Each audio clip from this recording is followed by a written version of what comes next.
اولاد کے نیک ہونے کا ایک فوکل پوائنٹ ہے، ایک پیوٹل پوائنٹ ہے، ایک بنیاد ہے۔ بنیادی اینٹ کیا ہے اولاد کے نیک بننے کی؟ اس کو کہتے ہیں نیک بیوی کا حصول۔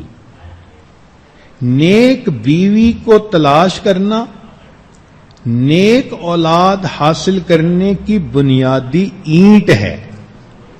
اس لیے حدیث پاک میں نبی الاسلام نے ارشاد فرمایا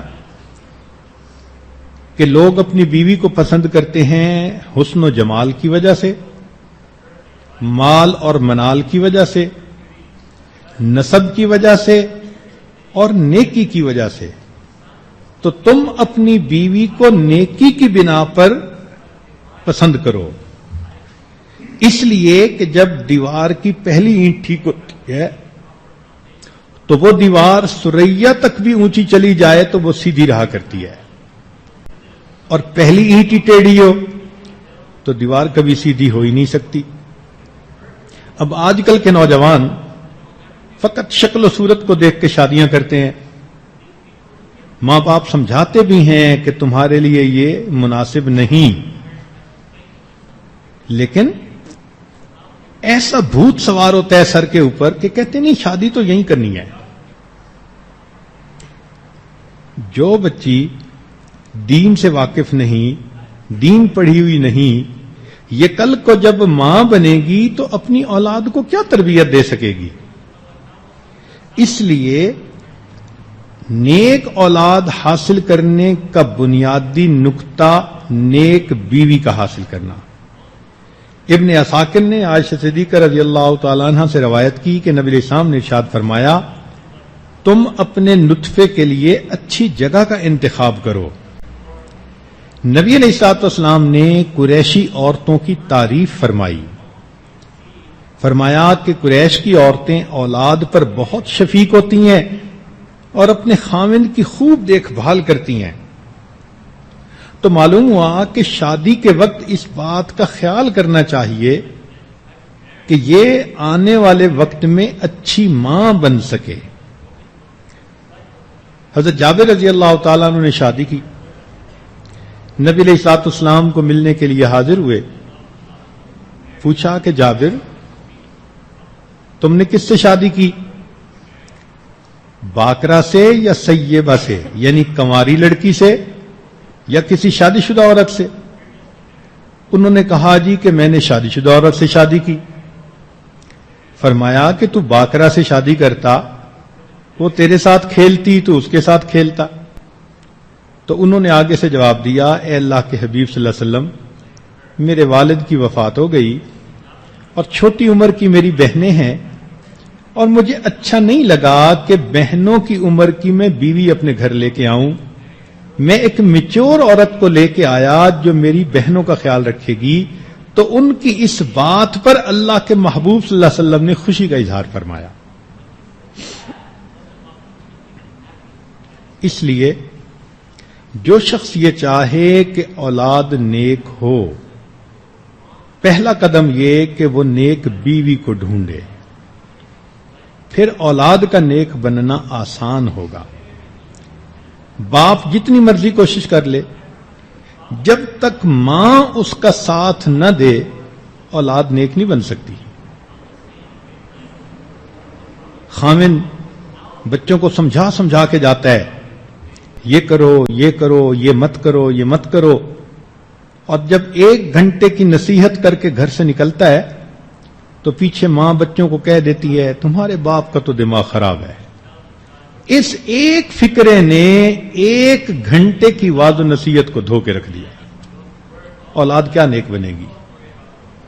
اس لیے پہلا پوائنٹ یہ کہ بیوی نیک ہو۔ نیک بیویاں نیک اولاد کا بنیادی سبب ہوتی ہیں۔ آگے تو ہر ایک کا اپنا نصیب ہوتا ہے، مگر عمومی اصول یہی ہے کہ ماں اگر نیک ہوگی تو وہ اپنی اولاد کو بھی نیکی سکھائے گی۔ اس کی دلیل سن لیجئے۔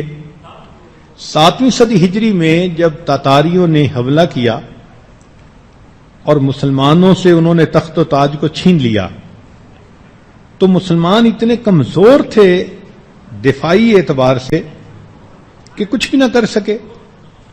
تاتاریوں نے ان کے گھروں کو لوٹ لیا، ان کی نوجوان لڑکیوں کو اپنی بیویاں بنا لیا اور حکومت کرنے لگ گئے. اب یہ نوجوان مسلمان بچیاں جو ان کافروں کی بیویاں بنی مجبور تھیں، معذور تھیں، لیکن یہ نوجوان مسلمان بچیاں تھیں، ان کے اندر ادب آداب تھے، معاشرت اچھی تھی، اخلاق تھے. تو اگرچہ ان کے شوہر وہ کافر تھے، ان بیویوں نے اپنے شوہروں کے ساتھ حسن سلوک کا معاملہ کیا. تو خامد بڑے متاثر ہوئے، اور کچھ سالوں میں جب انہوں نے ان کی زندگی کو دیکھا تو وہ کہنے لگے کہ اچھا اگر ہماری اولاد ہوئی تو تم ان کو وہی اخلاق سکھانا جو تم خود سیکھ چکی ہو. چنانچہ ان نوجوان بچیوں کو گھروں میں اجازت مل گئی. انہوں نے اپنے بچوں کو دین سکھانا شروع کیا. یہ بچے جب 25-30 سال کے ہو کر جوان ہوئے تو مسلمان ماؤں کی اولاد تھے. انہوں نے اپنے اسلام کا اظہار کیا اور اللہ نے سارے تاتاریوں کو پھر کلمہ پڑھ کر مسلمان ہونے کی توفیق عطا فرما دی. کون کہتا ہے کہ تاتاریوں سے تلوار کے ذریعے حکومت کو چھینا گیا؟ نہیں، ایک خاموش محنت تھی. امت کی نیک بیٹیوں نے گھروں کے اندر مومن تیار کیے، اللہ کے دین کے راستے کے مجاہد تیار کیے، اور یہ جب جوان ہوئے تو اسلام کی سرخروئی کا سبب بن گئے. اس لیے اللہ تعالی نیک والدین کا دنیا میں بھی لحاظ فرماتے ہیں، آخرت میں بھی لحاظ فرماتے ہیں. سورہ کہف کے اندر حضرت خضر علیہ الصلوۃ والسلام نے 2 یتیم بچوں کی دیوار جو گرنے والی تھی اس کو تعمیر کر دیا، اور پھر وجہ یہ بتائی کہ تعمیر اس لیے کیا وَكَانَ أَبُوهُمَا صَالِحًا.